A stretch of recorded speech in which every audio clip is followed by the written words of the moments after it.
नमस्कार विद्यार्थी मित्र, प्रवीण अकॅडमीमध्ये आपल्या सर्वांचे मनपूर्वक स्वागत। मी आहे प्राध्यापक गणपत उगडे। विद्यार्थी मित्र, स्पर्धा परीक्षेच्या संदर्भात तुम्हाला कोणतीही माहिती हवी असल्यास अथवा कोणत्याही प्रकारच्या शंका असल्यास तुम्ही आम्हाला या क्रमांकावरती विचारू शकता। विद्यार्थी मित्र, आपल्या या स्पर्धा परीक्षा मार्गदर्शन केंद्रामध्ये MPSC, UPSC, group C, group B, banking अशा सर्वच प्रकारच्या स्पर्धा परीक्षेचं मार्गदर्शन केलं जातं। मित्रो, यापूर्वी आपण मराठी भाषेतील शब्दसिद्धीचा विचार केलेला होता आणि तो शब्दसिद्धीचा विचार करत असताना त्यामध्ये आज आपण शब्दसिद्धीवरील प्रश्न उत्तरांची चर्चा करणार आहोत। मग त्याच्यामध्ये आपण पाहिलं होतं की मराठी भाषेमध्ये शब्द कसा बनतो किंवा कसा सिद्ध होतो यालाच काय म्हणायचं आहे, शब्दसिद्धी म्हणतात। मग त्याच्यामध्ये संस्कृत, प्राकृत, अपभ्रंश आणि त्यानंतर कोणती भाषा आहे, मराठी भाषा अस्तित्वात आली। मग आपण पाहिलं होतं की शब्दसिद्धीचे मुख्य दोन प्रकार पडतात, एक आहे तत्सम शब्द आणि दुसरे काय आहे, तद्भव शब्द। आता त्याच्यामध्ये आपण पाहिलं होतं की सिद्ध आणि साधित, काय सिद्ध आणि साधित। आता सिद्ध म्हणजे काय की गे, दे हे जे काही मूळ धातू आहे त्या मूळ धातूंनाच काय म्हटलं जातं, सिद्ध शब्द म्हणतात आणि सिद्ध शब्दापासून तयार झालेल्या शब्दांना साधित शब्द म्हणतात। आणि मग त्याच्यामध्ये आपण पाहिलं तत्सम, तद्भव, देशी आणि परभाषीय शब्द। आता तत्सम म्हणजे काय की जे शब्द संस्कृत भाषेतून मराठी भाषेमध्ये जसे तसे आले त्या शब्दांना तत्सम शब्द म्हणतात आणि जे शब्द संस्कृत भाषेतून मराठी भाषेत येताना त्याच्या मूळ रूपामध्ये बदल होतो त्यांना काय म्हटलं जातं, तद्भव शब्द म्हणतात। जे शब्द तत्समही नाहीत, तद्भवही नाहीत, मुळातच मराठी भाषेमध्ये अस्तित्वात आलेले आहेत त्यांना देशी शब्द म्हणतात। देशावर राहणाऱ्या लोकांच्या बोलीभाषेतील शब्द म्हणून देशी शब्द। आणि दुसऱ्या भाषेतून आलेले शब्द आपण काय पाहिलंय, परभाषीय। त्याच्यामध्ये दोन प्रकार, एक स्वदेशी आणि दुसरा विदेशी। स्वदेशी म्हणजे भारतीय परप्रांतीय आणि विदेशी म्हणजे दुसऱ्या देशातील, मग पोर्तुगीज असेल, त्याचबरोबर डच असेल, फ्रेंच असेल, त्याचबरोबर उर्दू असेल, हे जे काही शब्द आहेत हे दुसऱ्या भाषेतील शब्द वगैरे आहेत। आणि त्यानंतर दुसरा प्रकार आपण पाहिला होता साधित शब्दांचा। साधित शब्दामध्ये आपण पाहिलं होतं पूर्णाभ्यस्त शब्द, अंशाभ्यस्त शब्द, ध्वनिवाचक किंवा अनुकरणवाचक शब्द। आणि त्यानंतर आपण विचार केलेला होता त्याच्यामध्ये आपण पाहिलेलं होतं की फारसी फारसी, फारसी मराठी, मराठी फारसी शब्द। आणि शेवटी आपण सामासिक शब्दांचा विचार केलेला होता। तर या शब्दसिद्धीवर आधारित या ठिकाणी आपण 20-25 प्रश्नांचा विचार करणार आहोत। या 25 प्रश्नांचा विचार करत असताना मित्र हो, अगोदर व्हिडिओ स्टॉप करायचा आहे, तुम्हाला उत्तर येते का पाहायचं आहे आणि त्याच्यानंतर मग हेच उत्तर बरोबर का त्याची योग्य पद्धतीने शहानिशा करायची। चला तर आपण शब्दसिद्धीवरील 25 प्रश्नांची चर्चा करणार आहोत। प्रश्न पहिला आहे, उपसर्ग घटित शब्द ओळखा। परीक्षेला तुम्हाला हे शब्द दिले जातील आणि वरती काय म्हटलेलं आहे, उपसर्ग घटित शब्द ओळखा। आता यापूर्वी तुम्ही शिकलेले आहात की मराठी भाषेमध्ये असे काही शब्द आहेत की मूळ शब्दाच्या सुरुवातीला प्रत्यय लागतो। जो मूळ शब्द आहे त्या मूळ शब्दाच्या सुरुवातीला प्रत्यय लागतो त्या शब्दांना काय म्हणायचं, उपसर्ग घटित शब्द असे म्हणतात। आता पर्याय दिलेले पहा, विशेष, विनंती, विनय, विभावरी। आता ही काय आहे, हे पूर्ण शब्द आहेत, परंतु इथं हा जो काय पहिला शब्द वगैरे आहे शेष, शेष म्हणजे भाग जाणारा, शेष हा मूळ शब्द आहे परंतु त्याला प्रत्यय सुरुवातीला उपसर्ग कोणता लागलाय, वि उपसर्ग लागलाय। म्हणजे वि हा उपसर्ग आहे आणि शेष हा काय आहे, मूळ शब्द आहे। मूळ शब्दाच्या सुरुवातीस प्रत्यय लागून जे शब्द तयार होतात त्या शब्दांना उपसर्ग घटित शब्द असे म्हणतात। आणि म्हणून मित्र हो, या ठिकाणी आपलं जे उत्तर वगैरे आहे ते उत्तर काय आहे, तुमच्या काय लक्षात आलं, उत्तर काय आहे आपलं की विशेष, विशेष हे उत्तर बरोबर आहे। त्यानंतर दुसरा जो काही प्रश्न वगैरे आहे त्या प्रश्नांचा विचार करत असताना दुसरा प्रकार आहे, तो कोणता आहे दुसरा प्रश्न, तर दुसरा प्रश्न आहे प्रत्यय घटित शब्द ओळखा। प्रत्यय घटित शब्द ओळखा। आता प्रत्यय घटित शब्दाचा जर विचार वगैरे केला तर त्याच्यामध्ये निर्गम, आनंद, चराऊ आणि अभिद्य शब्द आहे। काय आहे, अभिद्य। आता मग याच्यामध्ये तुम्हाला ओळखायचं आहे की प्रत्यय घटित शब्द कोणता आहे, ते निर्गम, आनंद, चराऊ, अभ्युदय। तर तुमचं उत्तर आहे, तुम्हाला माहित आहे, मूळ शब्दाच्या शेवटी प्रत्यय लागून। या ठिकाणी चराऊ, लढाऊ, उ हा प्रत्यय, विकाऊ हा व हा प्रत्यय कसा लागलेला आहे, शेवटी लागलेला आहे. आणि म्हणून या प्रश्नांमध्ये तुमचं जे काही उत्तर वगैरे आहे ते उत्तर काय आहे, चराऊ. म्हणजे या दुसऱ्या प्रश्नाचं उत्तर प्रत्यय घटित शब्द ओळखा, तर त्याचं उत्तर आहे चराऊ. त्यानंतर पुढचा जो प्रश्न वगैरे आहे त्या प्रश्नाचा विचार जर केला तर पुढीलपैकी मराठी लागून आलेली शब्द साधिते कोणती, मराठी प्रत्यय लागून आलेली शब्द साधिते कोणती. आता शब्द साधीचे म्हणजे तरी काय, नाम, सर्वनाम, विशेषण यांना प्रत्यय लागून जी शब्द तयार होतात त्यांना काय म्हणायचं, शब्द साधिते वगैरे म्हणतात. आता इथं मराठी शब्द दिलेला आहे, मराठी. इथं प्रश्न नीट लक्षात घ्यायचा आहे. मराठी प्रत्यय वेगळे आहे, संस्कृत प्रत्यय वेगळे आहे, फारसी आणि अरबी प्रत्यय वेगळे आहे. तर इथं त्यांनी म्हटलेलं आहे मराठी. तर मराठीमध्ये उनाडकी, भांडखोर, वेडसर, आता हे कोणते प्रत्यय आहे, मराठी प्रत्यय आहे. आणि म्हणून या ठिकाणी पहिलं जे काही उत्तर आहे ते पहिलं उत्तर बरोबर आहे. उनाडकी, भांडखोर, वेडखोर ही मराठीला लागून आलेली शब्द साधिते आपल्याला असं म्हणता येईल. त्यानंतर पुढचा जो काही प्रश्न आहे तो आहे रक्षक या धातू साधितातील संस्कृत प्रत्यय कोणता. रक्षक या धातू साधितातील संस्कृत प्रत्यय कोणता. संस्कृत म्हणजे तत्सम म्हटलेलं आहे. आता रक्षक, अक अक अक हा जो काही प्रत्यय वगैरे आहे हा कोणता प्रत्यय आहे, संस्कृत. म्हणजे या प्रश्नाचं उत्तर काय आहे, 4 उत्तर बरोबर आहे. कारण तिथं तत्सम म्हणजे संस्कृत प्रत्यय विचारलेले आहे, रक्षक, भक्षक, अक अक, म्हणून तो काय आहे, हे उत्तर बरोबर आहे. तर तुमच्या लक्षात येतंय की या ठिकाणी या प्रश्नाचं उत्तर आहे 4 हे उत्तर बरोबर आहे. त्यानंतर पुढे आहे की पुढीलपैकी देशी शब्द नसलेला पर्याय का. देशी शब्द नाही. मग आता तुमच्या लक्षात येतं देशी म्हणजे काय, की जे शब्द तत्समयी नाहीत, तद्भवी नाहीत, परभाषीय नाहीत, मुळातच मराठी भाषेमध्ये अस्तित्वात आलेले आहे त्या शब्दांना काय म्हणायचं, देशी शब्द. आता इथं पहा तुमच्या लक्षात येतं बोका, रेडा, बाजरी, सासू, दूध, ओट, पोट, गुडघा, लुगडे, झोप, ढेकून आणि कंबर. तर इथं काय म्हटलेले, देशी शब्द नाहीत, नाही शब्द वापरलेला आहे, नसलेला शब्द वापरलेला आहे. मग तुम्हाला कल्पना आहे बोका, रेडा, बाजरी, पोट, गुडघा, लुगडे, झोप, ढेकून, ढेकून शब्द आहे, ढेकून, कंबर. तर हे सर्व शब्द कोणते आहेत, हे देशी शब्द आहेत. परंतु हा जो काही दुसरा पर्याय वगैरे आहे सासरू, सासू. आता सासूचं काय झालं, तर इथं सोसरू म्हणजे काय होतंय, सासू होतंय, सासू. आणि सोसरू म्हणजे काय होतंय, सासरा होतंय. दुग्धपासून काय झालं, दुग्धचं काय झालं, दूध झालं, दूध. आणि ओष्टचं काय झालं, ओट झालं. मग तुम्हाला मी सांगितलेलं आहे जे शब्द संस्कृत भाषेतून मराठी भाषेत येताना त्यांच्या मूळ रूपामध्ये बदल होतो त्या शब्दांना तद्भव शब्द असे म्हणतात. काय म्हणतात, तद्भव. आणि इथं काय लिहिलेले, देशी नसलेले. म्हणजे पहिला गट, तिसरा पर्याय, पहिला पर्याय, तिसरा पर्याय आणि चौथा पर्याय, हे तिन्ही पर्याय कोणते आहे, देशीचा. पण नसलेला शब्द विचारलेला आहे. आणि म्हणून या ठिकाणी मित्र हो, हे दुसरा जो काही पर्याय आहे सासू, दूध आणि ओट. सोसरूपासून सासू झालं, दुग्धपासून दूध झालं, ओष्टपासून ओट झालं. म्हणून दुसरा पर्याय, दुसरं उत्तर या ठिकाणी बरोबर आहे. त्यानंतर पुढे आहे ताई भावाला ओवाळते. ताई हा जो काही शब्द वगैरे आहे याचा मूळ कोणत्या भाषेतून आलेला आहे, ताई हा शब्द कोणत्या भाषेतून आलेला आहे. पर्याय दिलेला आहे कानडी, गुजराती, मराठी, संस्कृत.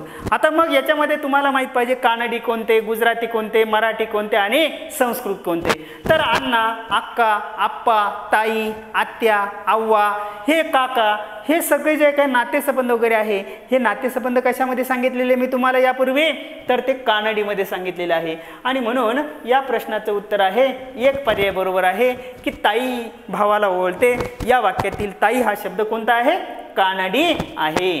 त्यानंतर पाय हा शब्द कोणत्या प्रकारचा आहे, तत्सम, तद्भव, देशी, विदेशी. आता पाय म्हटल्यानंतर हा शब्द कोणता आहे, जसं आपण पद म्हटल्यानंतर हा संस्कृत शब्द वगैरे आहे. आणि मग पद पासून काय झाला, पाय झाला.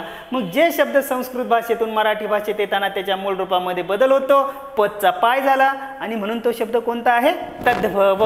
कोणता शब्द आहे, तद्भव. म्हणजे या ठिकाणी तुमचं जे काही उत्तर वगैरे आहे ते उत्तर आहे दुसरा पर्याय बरोबर आहे, तद्भव. त्यानंतर पुढचा जो काही प्रश्न वगैरे आहे तो प्रश्न पहा. आंबा हा शब्द कोणत्या प्रकारात मोडतो. आंबा बोली भाषेमध्ये मोडतोय, कृदंत आहे, तत्सम आहे की तद्भव आहे? आता काय अंदाज लावाल तुम्ही, काय असावा तुमच्या मतानुसार की आंबा काय असेल अंदाजे? तुम्ही आम्रखंड माहिती आहे ना तुम्हाला, आम्रखंड, आम्रखंड, आम्र शब्द आहे आम्र, तर आम्रपासून काय झालं, आंबा शब्द तयार झालं. आम्र कोणता झाला, तत्सम वगैरे शब्द झाला, पण आंबा कोणता झाला, तद्भव झाला. आणि म्हणून हा शब्द कोणता आहे, तद्भव. याचं उत्तर काय आहे, 4 पर्याय बरोबर आहे की आंबा हा शब्द टिंब प्रकारात मोडतो. तुमचं उत्तर काय आहे, तद्भव मध्ये. आणि याच ठिकाणी जर आम्र लिहिलं असतं तर कशामध्ये आला असता तो, तत्सम मध्ये. हेही गोष्टी तुम्हाला लक्षात घेणं गरजेचं आहे. त्यानंतर अनरसा, बांबू हे शब्द कोणत्या भाषेतून मराठी भाषेमध्ये आणलेले आहेत? तर अनरसा, बांबू कन्नड आहेत. कोणते शब्द आहेत हे, कन्नड भाषेतील आहे. आणि कन्नड भाषेतून, कानडी भाषेतून ते मराठी भाषेमध्ये आपण उचललेले आहेत. त्यानंतर पुढचा पेपर हा शब्द कोणत्या भाषेतून आलेला आहे? देशी आहे, फारसी आहे, इंग्रजी आहे की अरबी आहे? आता पेपर, तिकीट, टेबल, खुर्ची, त्याच्यानंतर पेन, हे सगळे शब्द कोणते आहेत, तो इंग्रजी शब्द आहेत. कारण तुम्हाला माहिती आहे की हे परभाषी शब्दामध्ये मग तुम्हाला पर्याय दिले जातात. पोर्तुगीज असेल, फारसी असेल, अरबी असेल, तर तुमचं उत्तर काय आहे, पेपर हा शब्द इंग्रजी भाषेतून मराठी भाषेमध्ये आलेला आहे आणि म्हणून याचं उत्तर आहे 3. त्यानंतर पुढचा प्रश्न आहे तो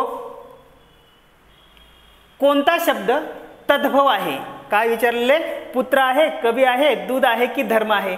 आता तुम्हाला माहित आहे पुत्र, कवी, दूध आणि धर्म. तर पुत्र कोणता आहे, तत्सम आहे. दूध कोणता आहे, दूध, दूध आणि धर्म. कोणता शब्द तद्भव म्हटलेला आहे, तद्भव. आता पुत्र शब्द तत्सम आहे, कवी शब्द तत्सम आहे, धर्म शब्द तत्सम आहे, पण दुग्धपासून काय झालं, दूध झालं. म्हणजे या ठिकाणी तद्भव आहे म्हटलेला आहे. आता तद्भव आहे म्हटलेला आहे, तर तद्भव म्हटल्यानंतर इथं कोणता शब्द आहे, हा दूध उत्तर बरोबर आहे. दुग्धपासून काय झालं, दूध वगैरे झालं. आता हे पोलीस भरतीची तुमची एक्झाम वगैरे आहे. पोलीस भरतीसाठी आणि सरळ सेवेसाठी एका वाक्यात अशी छोटे छोटे प्रश्न विचारले जातात.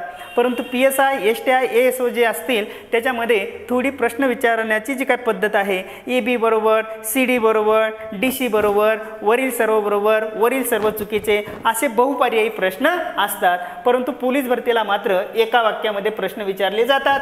कोणता शब्द तद्भव नाही, तर दूध हा शब्द तद्भव नाही. पुढे भाकरी, अक्का, अण्णा, अडकित्ता, खलबत्ता, अडकित्ता हे शब्द कोणत्या भाषेतून आले? अडकित्ता कोणत्या भाषेतून आलेला आहे? मराठीमध्ये रूढ झालेले आहेत. गुजराती आहे, कानडी आहे, पोर्तुगीज आहे की फारसी आहे? मग मी तुम्हाला सांगितलेलं आहे अण्णा, अक्का, आप्पा, ताई, आत्या हे शब्द कोणते आहेत? तो कानडी भाषेतून मराठी भाषेमध्ये आलेले आहेत. मग तुम्हाला काय करायचं आहे? गुजराती शब्द कोणते, कानडी कोणते, पोर्तुगीज कोणते, फारसी कोणते, ठराविक गोष्टी तुम्हाला लक्षात ठेवून ते शब्द वारंवार त्याचं वाचन केल्यानंतर हा भाग तुमच्या लक्षात येणार आहे. पुढचा जो काही प्रश्न आहे तर तो आहे तिळतिळ. काय शब्द आहे पहा, तिळतिळ, हळहळ, हळहळ. काय शब्द आहे हा? हळहळ. हळ हळ शब्द आहे, हळहळ, हळूहळू हे शब्द कोणत्या प्रकारात मोडतात? अंशाभ्यस्त आहे, अनुकरणवाचक आहे, पूर्णाभ्यस्त आहे की यापैकी नाही? मग तुम्हाला माहीत पाहिजे की अंशाभ्यस्त शब्द म्हणजे काय, तर मराठी भाषेमध्ये असे काही शब्द आहेत की पहिल्या शब्दाची जशीच्या तशी पुनरावृत्ती होत नाही, दुसऱ्या शब्दातील पहिलं अक्षर बदलतं. जसं मी म्हटलं गोडधोड, गोड धोड शब्द आहे, गोडधोड. आता हे ड बरोबर आहे, पण गोच्या जागी काय आलाय, धो आलाय. म्हणजे पहिल्या शब्दाची जशीच्या तशी पुनरावृत्ती न होता दुसऱ्या शब्दातील पहिलं अक्षर बदलतं. म्हणून हे कोणते झाले? अंशाभ्यस्त शब्द. अनुकरणवाचक याचा अर्थ काय होतोय? ध्वनीची निर्मिती वगैरे होते. परंतु या ठिकाणी पूर्ण अभ्यस्त म्हटलेला आहे. पूर्ण अभ्यस्त हळू हा शब्द पहा जसाच्या तसा पुन्हा आलेला आहे. हळहळ पहिला शब्द जसाच्या तसा आलेला आहे. तिळतिळ पहिला शब्द जसाच्या तसा आलेला आहे. मग मराठी भाषेमध्ये असे काही शब्द आहेत की पहिल्या शब्दाची जशीच्या तशी पुनरावृत्ती होते. चल चल चल चल, पळ पळ पळ पळ, बसा बसा बसा, चला चला, खा खा खा, पी पी पी, धर धर धर, कर कर कर, असे शब्द आपण वापरत असतो. आणि म्हणून मित्र हो, या ठिकाणी आता तुमच्या लक्षात येईल हा जो प्रश्न आहे या प्रश्नाचं उत्तर काय आहे? तिळतिळ, हळहळ किंवा हळूहळू हे पूर्णाभ्यस्त शब्द आहे. उत्तर काय आहे? 3 पूर्णाभ्यस्त शब्द. परंतु आपल्याला काय करायचं आहे? प्रश्नाची निवड करायची असताना चुकीचे पर्याय अगोदर डिलीट मारायचे, चुकीचे पर्याय कमी करायचे, म्हणजे बरोबरच्या पर्यायाकडे आपल्याला बरोबर उत्तर सापडते. त्यानंतर आहे शामियाना. हा शब्द कोणत्या भाषेतून मराठी भाषेमध्ये आलेला आहे, कोणता शब्द.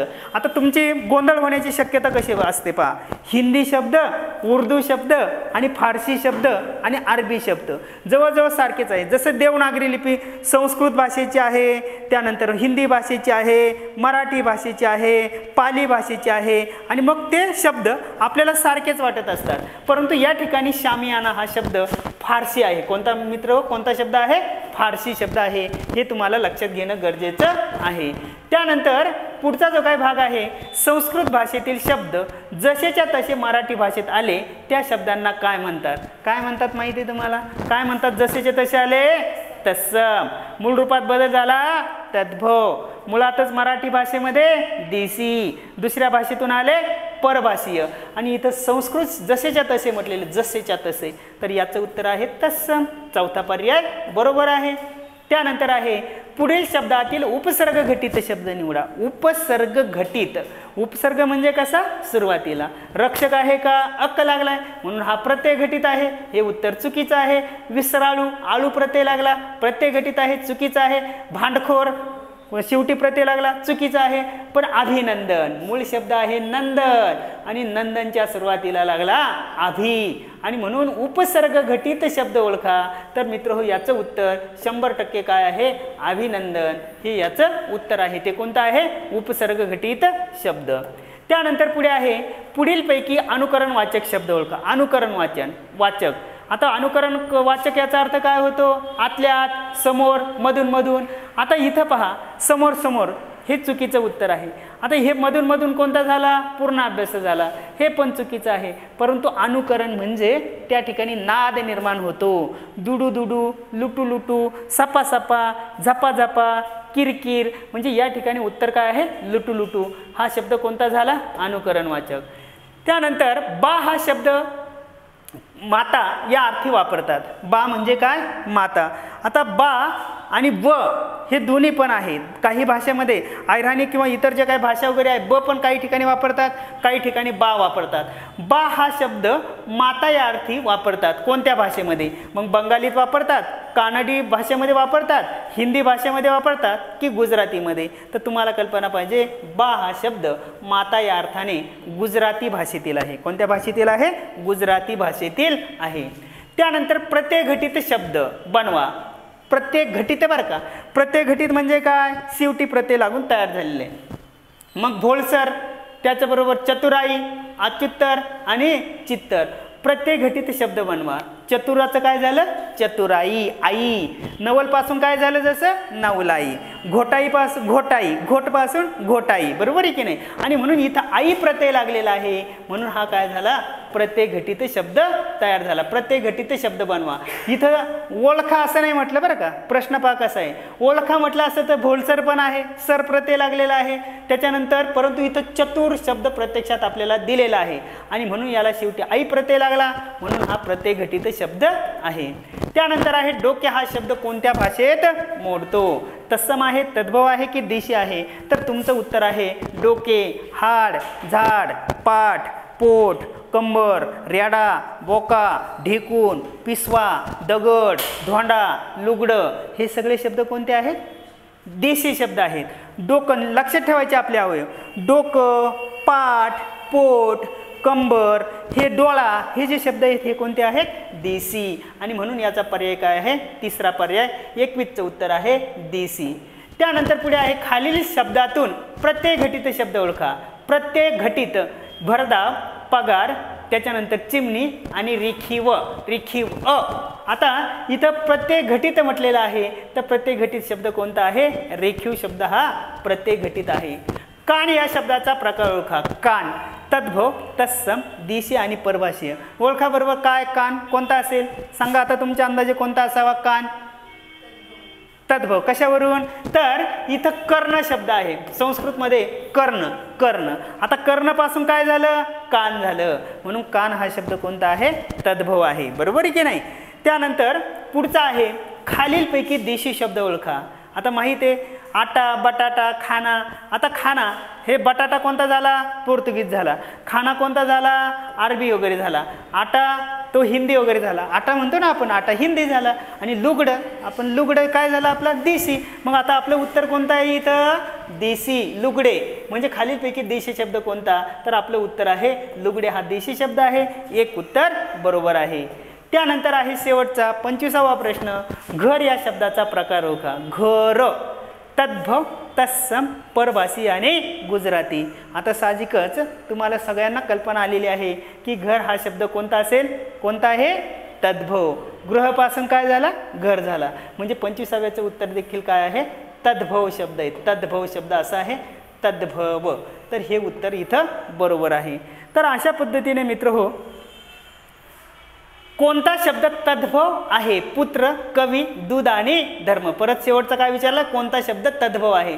पुत्र, कवी, दूध आणि धर्म. तर इथं तुम्हाला माहिती आहे दुग्धपासून काय झालं? दूध झालं. दूध हा शब्द काय झाला? तद्भव वगैरे झाला. तर अशा पद्धतीने मित्र हो, आपण शब्दसिद्धी म्हणजे काय, शब्दसिद्धीचे मुख्य प्रकार दोन. एक कोणता? सिद्ध शब्द आणि दुसरा साधे शब्द. परंतु पाठांतर कसं असावं पहा. इकडे 12च्या 12 गोष्टी तुम्हाला माहीत पाहिजे. कोणत्या? नीट लक्षात ठेवा. सिद्ध, साधित. सिद्धमध्ये तत्सम, तद्भव, देशी, परभाषीय. परत परभाषेमध्ये स्वदेशीमध्ये कानडी, तेलगू, तमिळ, गुजराती, हिंदी. परत परभाषेमध्ये फारसी, पोर्तुगीज, अरबी, उर्दू, जपानी, तुर्की. बरोबर आहे की नाही? परत अभ्यस्त शब्दामध्ये पूर्ण अभ्यस्त, अंश अभ्यस्त, त्याच्यानंतर ध्वनिवाचक. परत अंश अभ्यस्तमध्ये फारसी, फारसी, फारसी मराठी, मराठी फारसी. बरोबर आहे की नाही? त्यानंतर पुढे काय पाहिलं आपण? सामासिक शब्द. शब्दांच्या एकत्रीकरणाने जो जोड शब्द तयार होतो त्या शब्दाला सामासिक शब्द असे म्हणतात. आणि शेवटी या घटकावरचे आपण 25 प्रश्न घेतले. 25 प्रश्नांची शहानिशा केली. याचं उत्तर हेच का तेच का? तर त्यासाठी तुम्हाला हे वारंवार वाचन करणं गरजेचं आहे. अशा पद्धतीने मित्र हो, शब्दसिद्धीचा टॉपिक आपण सविस्तर अभ्यासलेला आहे. तरी देखील तुम्हाला जर काही शंका असल्यास तुम्ही आम्हाला कमेंटमध्ये विचारू शकता. धन्यवाद मित्र हो.